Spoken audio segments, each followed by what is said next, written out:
you get a 5 on your review. So, No fives, yeah. Andre, you got a 5? Congratulations. Come on. Ooh, yeah.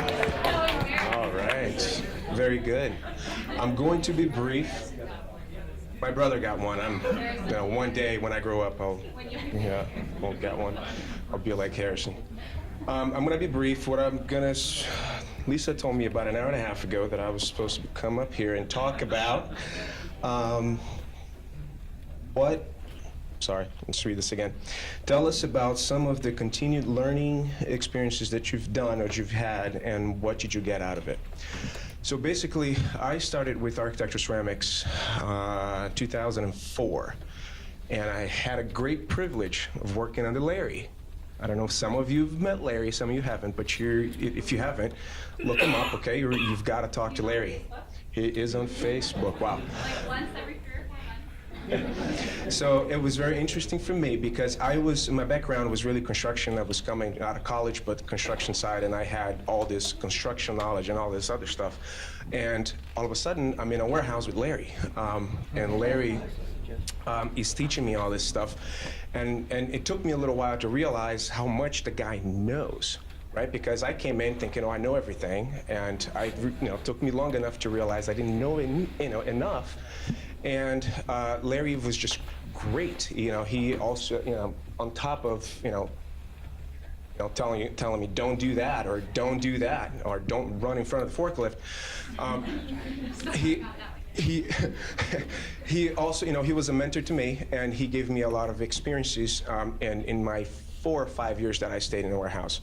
After that, every year Betty has come up with something different as a commitment that I guess architectural makes for the year, and different learning opportunities came about, and I've actually always participated in all of them, and and one of that was actually professionally for me. It was great when she looked at me and said, you need to go get certified. And I was like, okay, I'm gonna go get certified. Certified in what? She goes, no, you need to go get certified in tile installation. I said, oh, that's easy. I've done that for forever. I know how to do that. I'd probably teach a class. She goes, no, you don't. You gotta go get certified. So I went and got certified, and so that for me, and I'll just talk briefly about that. For me, it was just great because today I find myself meeting with Tyler every week. So. Tyler needs to get started. So, I meet with Tyler every week. We go, and besides, I guess I jumped ahead because, I just wanted to mention that I did go through, my 12, 13 years that I've been here. I've moved from job to job to job, and I've done about 5 or 6 different jobs and managed 5 or 6 different departments. And that was a blessing for me because it was I gained experience in all those jobs. And so I got to work with the staff inside in customer service, and I got to go out and talk to customers and understand their perspective and what their expectations are.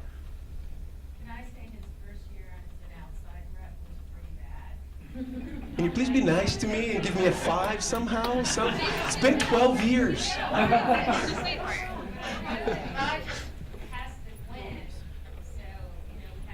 I'm up here, yes.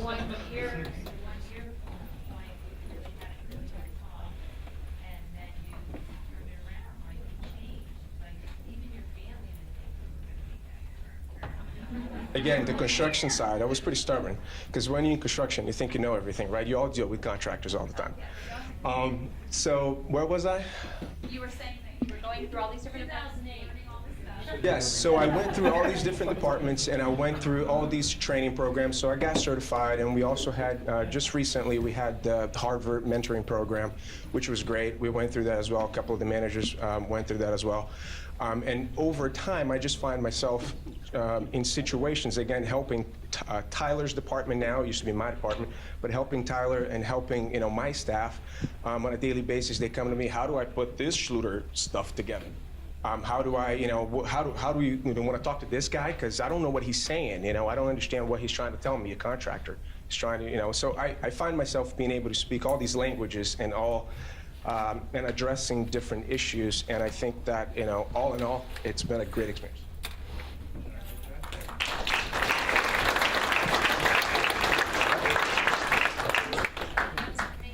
What? Oh, okay. Reading. I'm sorry. Okay.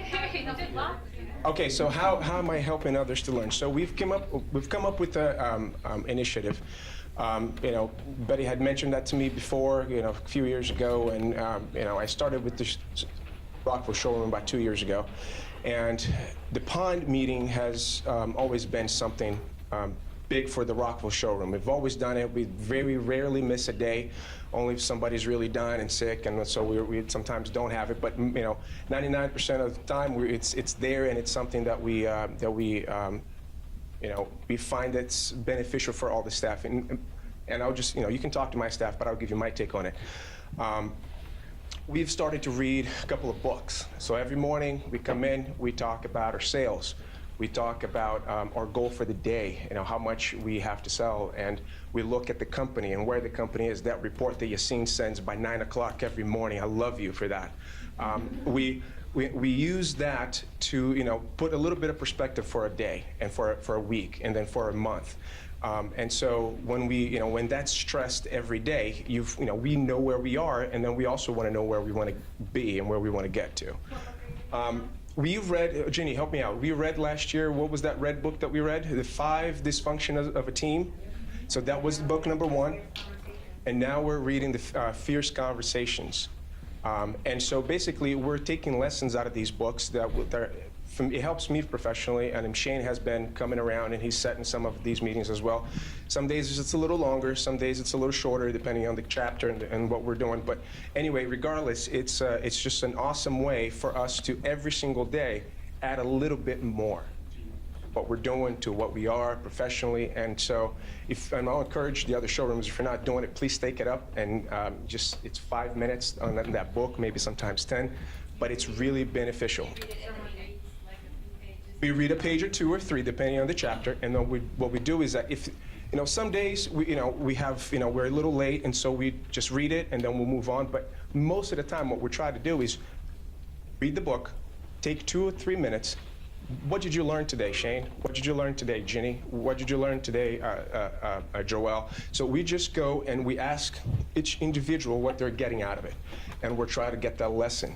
And so if you just, again, it's not much, but it's a little bit, and at the end of the year, it adds a lot to your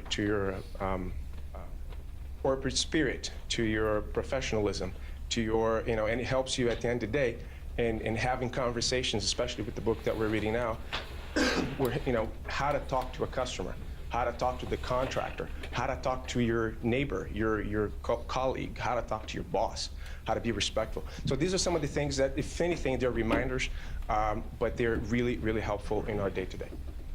All right? Thank you. Thank you.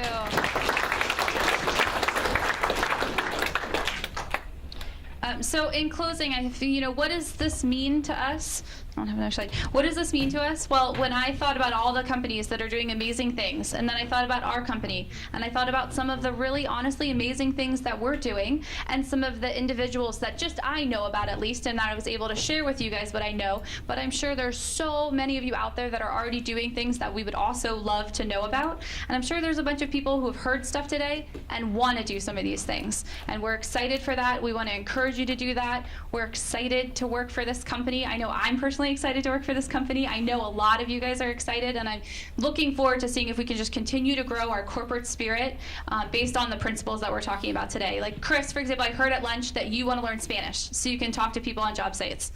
We're going to hook you up with Spanish lessons next week. Like, it's so exciting. Is there anybody else who already knows of something they want to learn about? Thanks, Jenny. Anything you guys really, anything that can remotely apply to your job or help you grow as a person that would apply to making you a more complete employee, please, please, please talk to your manager. We can't wait to do some of this stuff with you. So thank you.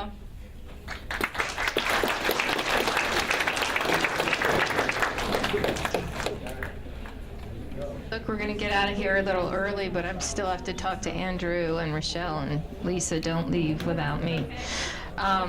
So we went through a lot today. I hope that this is a true training day for you. I know that for me, I'm going to watch my body language and be in the moment and instead of, I mean, like I was dying leaving that phone sitting there on the table. I think next time I have to put it in my purse or something because it was calling me. Anyway, so, and then a lot of people have talked about being a little overwhelmed, and Andre mentioned something the other day because the thing about corporate that people that come into corporate after like being in a different job, you know, they're like, I didn't know what you guys were doing and whatever, and then they come in and like Rochelle and Andre recently, or Julia, I don't know if you feel the same way, like they're unbelievably overwhelmed. They thought, oh, I thought I was like busy before, now I like can barely like handle it. So basically, you know, I took his long list and we just did 1, 2, 3, you know, and then really just look at the ones and only look at the 2s and 3s every so often. In other words, if you're feeling overwhelmed as an employee, it's your responsibility to go to your manager and say, here's the like voluminous list, help me prioritize my life. So it's either to postpone doing it or whatever. And once you start getting used to doing that, your life is going to be much more manageable, really. Because there's some things that can be deferred. So if you see me not making decisions, that's one of the biggest lessons I learned as an owner, is a guy that owned Bowl American and Fresh and Yogurt and all these things. I said, like, I always ask like CEOs, if you meet anyone, ask them like, what's the most important business thing you know? And he said the most important business thing is that it's not yes or no. It's like, I'm thinking about it. You know, so you don't have to say yes or no. Like, the choice is to not make a decision. And I was like, oh my gosh, I can do that? Like, you know, can I really do that? So that's also a decision that we can make, and that can be the 3s.